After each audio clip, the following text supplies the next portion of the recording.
So welcome to the Grand Rapids Label video blog series. This is a series dedicated to innovation discussions in the industrial durable label space. The goal of these discussions, if you're familiar with them, is always to bring together or bring to the viewer great resources from within the industrial durable industry and surrounding industries to have meaningful conversations that help the viewer think differently about labeling and help drive not only what they're trying to accomplish with labeling, but also the industry in general forward. So today we're going to try something a little bit different. Oftentimes we turn outside of Grand Rapids Label to resources and partners we have, and there are a number of great ones, right? From material suppliers to our waste to energy team to our automation partners and so on and so forth. But today we're going to try something a little bit different based on where we are currently in the labeling market space. We're in a very dynamic marketplace. Lots of disruption, maybe an overused word, but lots of disruption in regards to material supply, managing the expectations of clients versus the realities of what we're able to accomplish from our partners. So it's a very dynamic time. And so we want to be able to learn from times like these and project them forward to future successes. So to do that, today we've gathered three of our greats from within Grand Rapids Label that all have different roles in client success for Grand Rapids Label. So first we have Christine Howlett. Christine's a veteran of the industrial durable labels space and brings to today's conversation a vantage point from an enterprise label spend level, deep into six-figure, seven-figure label spend that really helps synthesize the opportunities that are out there to be successful with label spend. We have Priya Muthakumar, our materials engineer, who has worked tirelessly to help make sure that clients aren't backing themselves into an engineering corner, have helped bail clients out or opportunities out when maybe they have or we have, and it provides a really important perspective on making sure that you're making core smart decisions. So Priya, say hello. Thank you. Thank you for the introduction, Bill. Yeah, and Christine, say hello. There you go. I kind of missed you saying hello. And then certainly not last but not least, Taha Lithi. So Taha is the director of our systems department, intimately involved with finding efficiency gains for our clients and opportunities when it comes to actually labeling product. Spends a ton of his time working with integration teams to automate the labeling process. So Taha, say hello. Hi, everyone. So again, hopefully what you heard there even just initially is that these three folks bring a full perspective on kind of the life of a label and labeling process that becomes really, really important to tap into. Again, when you're looking at opportunities to be better tomorrow than you are today with your label spend, your label processes, your automation, your engineering, and all those things that come together. So this is going to be fun. So Christine, Priya, Taha, thanks a ton for joining. We look forward to tapping into your expertise. No doubt the viewers do as well. And we'll get going, right? We have plenty to cover. And Christine, we'll start with you. So again, I mentioned earlier your experience with enterprise level industrial durable label spend, right? Lots of experience in automotive and other cross similar industries. If you were to be able to help the viewer through what we've learned, right, in the last 18 to 24 months, and you were to say, here's what I would share that will help them be better tomorrow than they are today at labeling. Help us unpack that a little bit, right? Big topic, but I know you've thought about a few things over these challenges. So let's start there, and then we'll kind of move around the virtual room here. So I think as I'm thinking about this, I probably have three main things that come to mind. And the first one I'm going to go over is the most important. So if nobody listens to anything else I say, this is important. And it's really engage with us earlier in the process, right? So the demand for pressure sensitive labels is at historic levels and it's got no sign of abating. So high demand coupled with supply chain disruptions, mill closures, lingering COVID issues, all the issues we're facing now and have been, it's creating a very tight marketplace for label materials. So what does this mean to our clients? Longer lead times aren't ending anytime soon. So starting the conversation or the order process as early as possible gives our team the space to work out any issues we might run into. Possibly we can run activities in parallel. Can we do artwork or prototyping or validation to help move the process along so everyone's ready to execute when that PO arrives at our doorstep?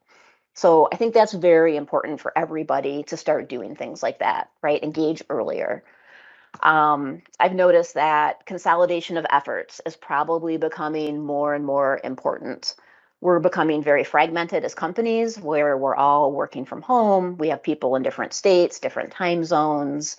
There's a lot of staffing transitions happening right now. We have increased reliance on email communication. And all of these factors are creating a noticeable uptick in, we're getting conflicting requirements, we're getting differing requests from team members from various departments. And what this does is it's creating delays within our project. It could create stalls. We might have unnecessary work on both sides. So by designating, let's say, a single point contact or a consolidation of efforts where you've put a team together and we have a meeting cadence with the appropriate team members, this creates the space to give us some clear lines of communication so that we're all hearing the same message, we're all on the same timeline, and we're keeping these projects on track in a very dynamic world right now. So I think that's very important. And probably last but not least, tell us the whole label story, right? So labels touch many areas within a client's organization, especially with large enterprise spends. So if we look at the different departments that have needs coming towards labeling, it's marketing, regulatory, manufacturing, you have engineering, we have MPL and purchasing. All of these departments need different things. And so it's important that our team understand all those requirements and the needs so that we can help you make informed decisions and help tie all those things together into a successful quotation and a successful project. So by knowing this story and having access to the stakeholders, we can quote it right the first time and possibly eliminate a lot of the downstream engineering changes, quote revisions, and some unplanned costs. Yeah. Yeah. So it's interesting you bring up the stakeholders. Like that's a buzzword that I love, right? Because I think that's something that we do see missed a bit in projects, right? Maybe the project, to your point, starts at a certain level, and maybe they're kind of even early to the game, right? But it's not inclusive, and we know we have a lot of resources and different stakeholders that we need to align with a good project, and then they need to align with, again, the needs of those different folks within enterprise spend, and we see that constantly how marketing can impact a label design decision that engineering thought was a no-brainer. So, when you talk about like a meeting cadence or bringing that together, it sounds kind of tactical, but it can be unbelievably powerful. Like, is that monthly? Is that weekly? Like, how does that break out, and where have you seen that be really, really important? Right. So the cadence is unique to each project, right? So if we're working on multiple parts and we're launching a large project, that meeting cadence is probably weekly to start with. Yeah. And as we kind of resolve some of those upfront issues and questions, right, do you slip into a biweekly or possibly a monthly touch point? So we have some larger clients right now where we started talking on a weekly basis. We've launched over 25 part numbers for a new OE that we're working with, probably more than 25 part numbers by now.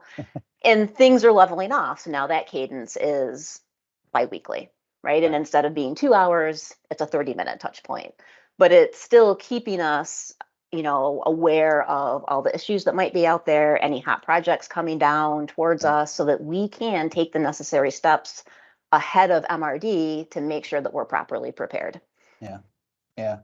Yeah. So we've seen it work. Whether I know you're referring to automotive, we've seen that work in other industries as well. Again, because invariably those needs do cross over, whether we're in automotive or home appliance or even packaging opportunities that we have and so on and so forth. So the other thing you mentioned is that label story, that kind of like label life conversation that becomes really important. Lots of people involved with that conversation here at Grand Rapids Label. And Priya, that's a big part of where you come in, right? Is let me understand that label story. So again, when we talk about label engineering, it's on target. And to Christine's point, you don't end up with downstream challenges because we missed some conversation early in the process. So, again, I love the word unpack. Help us unpack that kind of component of how that helps our clients and our opportunities be better and more innovative and more future thinking, when it comes to label engineering. Sure. Yeah. Thanks, Bill. And thanks, Christine. Those were really, really helpful points. So as a materials engineer in the last year, seeing the supply chain, things that I've been hearing are like supply chain disruption, long lead times, plant shutdowns, shipment delays. So these are some words that I'm used to every day now for the last year. And but we've been working very hard to help our customers, solve this challenge. So what we do is like we try to talk to our customer and understand what their entire label story is. Like we ask them the entire operating condition of the process, and that's how we try to solve this challenge for our customer. So we want to know the operating condition in terms of temperature, what is the highest and the lowest temperature the material sees or the label goes through. And we try to ask them what chemicals the material comes in contact with. Does it come in contact with any cleaning fluid, any alcohol, fuel, detergents, anything that that could affect the polymer properties is something that we want to know so that we can choose the right material. And any surface contaminants, is the surface that you're applying the label to, is it going to be frosty? Is it going to have some condensation in it? Is it going to be oily? Tell us more about where you're applying the label to. So this information really gives us idea on which polymer to choose from. So recently we had a customer who placed an order for like 50,000 labels, and they've been using this particular paper material, which is a paper face stock with a soft rubber-based adhesive. So they've been using this material for a long time. And when they placed 50,000 labels on order, the lead time we found out was like 24 weeks for this material, and the customer cannot wait 24 weeks. They had less than a month to go into production. So what we ended up doing was we understood their entire operating condition, and we found out that the adhesive used in this condition can be easily replaced with a low modulus, high tack acrylic adhesive. So a rubber base can easily be replaced with an emulsion based acrylic base, case by case basis. So once we know the story, we can find a material on hand that can withstand the same operating conditions and make the label a success. Yeah. And on hand is a tricky one right now, right? In maybe not 20 weeks, maybe only 4 or 6, but on hand can be tricky there as well. I've been amazed at what we've learned about, quite frankly, adhesive and face stock performance because we've been forced to, right? The availability of material, say pre-pandemic, pre-supply chain disruption, allowed for what's the word I'm looking for? Just a kind of a decision-making tree that looked different than today's decision-making tree.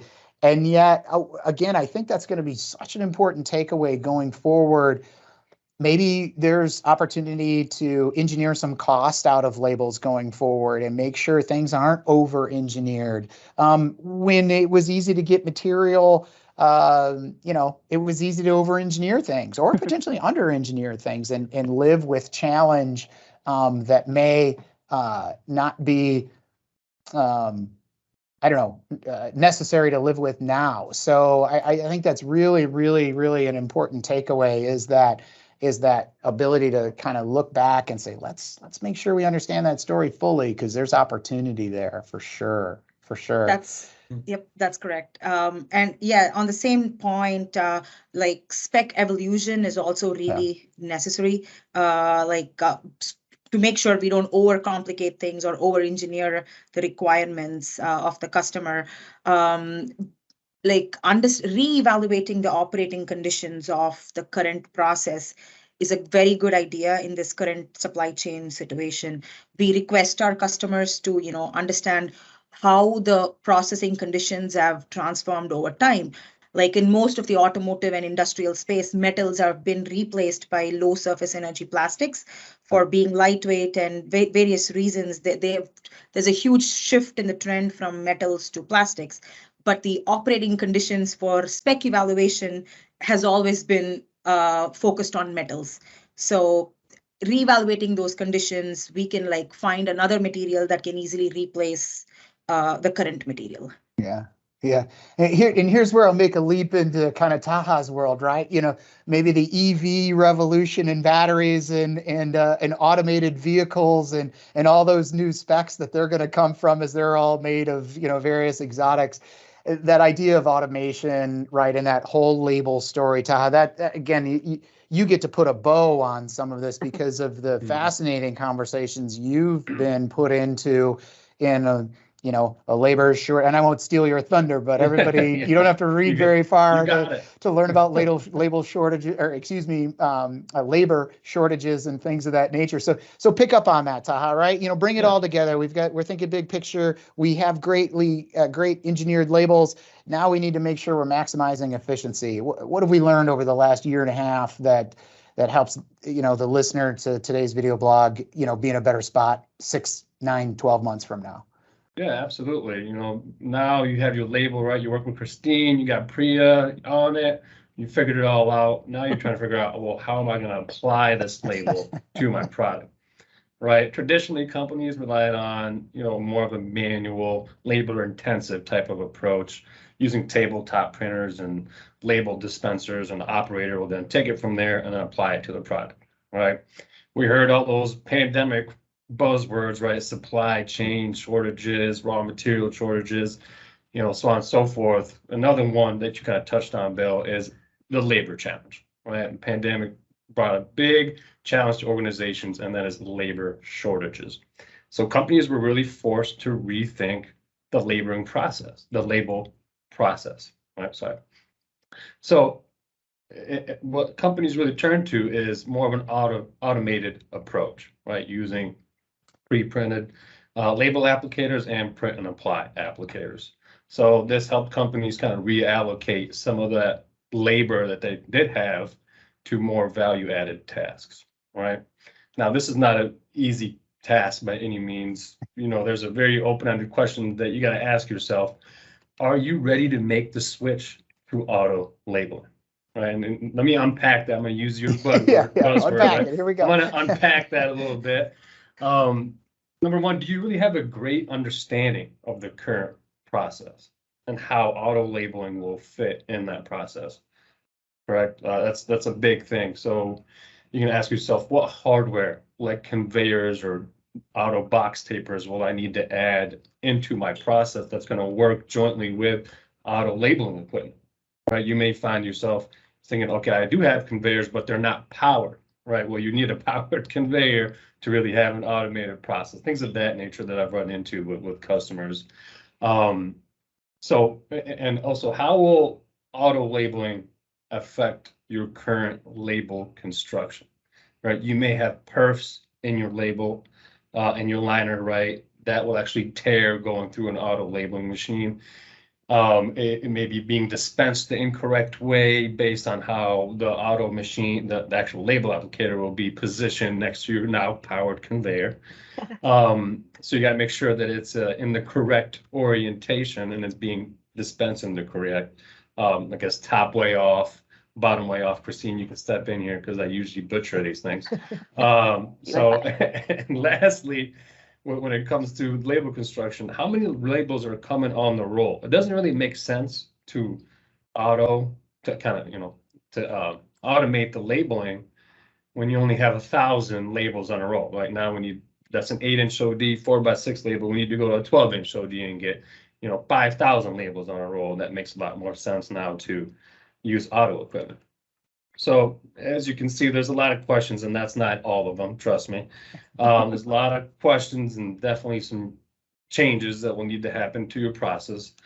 So, which kind of brings me to my last point, and that is you need to really construct a team of decision makers that can approve changes, right? Like the label construction and added conveyors and box tapers and so on and so forth, to really make that switch a successful move for your organization.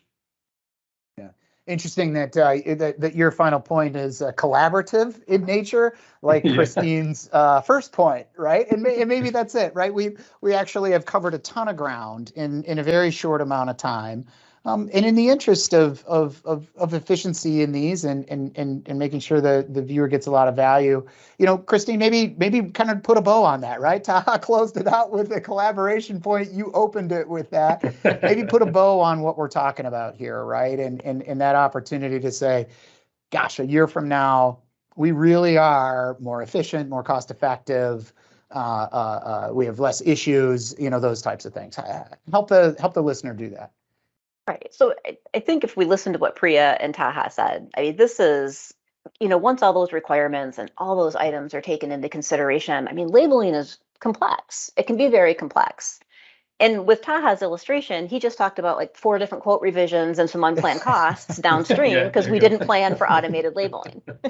Right. So by knowing all of those things and knowing how labels overlap everybody's business units and their different organizations, we need to, by having that access and by being able to talk to our customers and having the right people involved and engaging us earlier in the process, we can better support all our clients' needs. We can help kind of form a good quotation for them and make sure that, we're bringing everything to market efficiently and effectively and, at the best price.